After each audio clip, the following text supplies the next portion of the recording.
রং নষ্ট করতে আমার ভীষণ খারাপ লাগে। আমি চেষ্টা করি যতটুকু আমার রং প্রয়োজন ঠিক ততটুকুই গোলানোর, কিন্তু মাঝে মধ্যে একটু তো বেশি হয়ে যায়।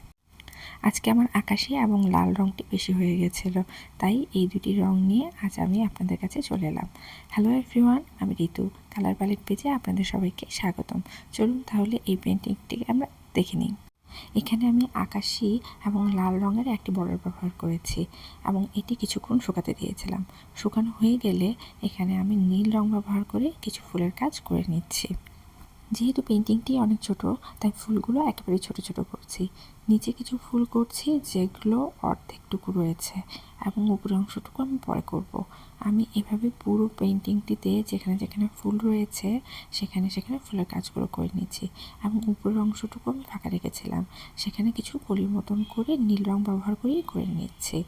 তারপর আমি কমলা রং ব্যবহার করে ফুলের যে মাঝের অংশগুলো ফাঁকা রেখেছিলাম বলেছিলাম না, সেগুলোর কাজ একে একে করে নিচ্ছি। প্রত্যেকটা ফুলই আমি একই রকমভাবে কাজ করব। এখন আমি টিয়া রং ব্যবহার করে প্রত্যেকটি ফুলের ডালের কাজ করে নিচ্ছি। প্রত্যেকটি ফুল এবং কলিতে যে ডালগুলো রয়েছে সেগুলো আমি টিয়া রঙে ব্যবহার করছি। প্রত্যেকটি ডাল শেষ হয়ে যাওয়ার পর আমি শুরু করব পাতার কাজ। ইদানিং ফুলের কাজ করতে আমার একদমই ভালো লাগছে না। মনে হচ্ছে যে ফুলের কাজ তো অনেক করলাম, এখন অন্য কোনো কাজ করা যাক। পানি ছাড়া যেমন আমরা বাঁচতে পারি না, ঠিক আমার অবস্থা হয়েছে এরকমই। ফুলের কাজ না করলে মনে হয় আমি শান্তিই পাই না। এই যে রং বেঁচে গেল, আমি করে ফেললাম একটি ফুলের কাজ। এমন খুব কমই হয়েছে আমার সাথে যে আমি কোনো প্ল্যান করে ফুলের কাজ নিয়ে বসেছি। আমার একটি প্ল্যানও ছিল যে আমি লাল এবং নীল রং দিয়ে কাজ করব। চলে যাই পেন্টিংয়ের দিকে। পেন্টিংটির প্রত্যেকটি ডালে আমি পাতা রেখেছি এবং প্রত্যেকটি পাতা আমি অলিভ কালারই ব্যবহার করেছি।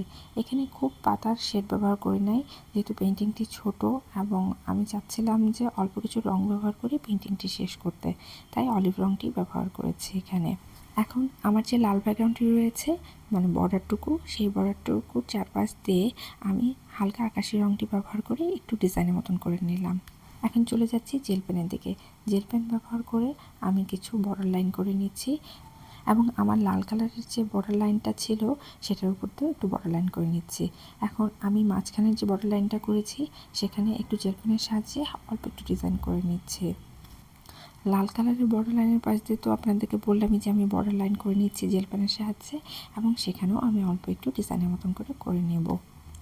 চাইলে আরেকটু কাজ করা যেত, কিন্তু আমার ইচ্ছে হচ্ছিল না যে আরেকটু কাজ করতে। মনে হচ্ছিল যে এরকমই ভালো লাগছে, তাই এটুকু কাজ করে আমি আমার পেন্টিংটি শেষ করে ফেললাম। এই তো কাজ আমার শেষ। ভিডিওটি যদি আপনাদের ভালো লেগে থাকে লাইক কমেন্ট শেয়ার করতে ভুলবেন না। ধন্যবাদ।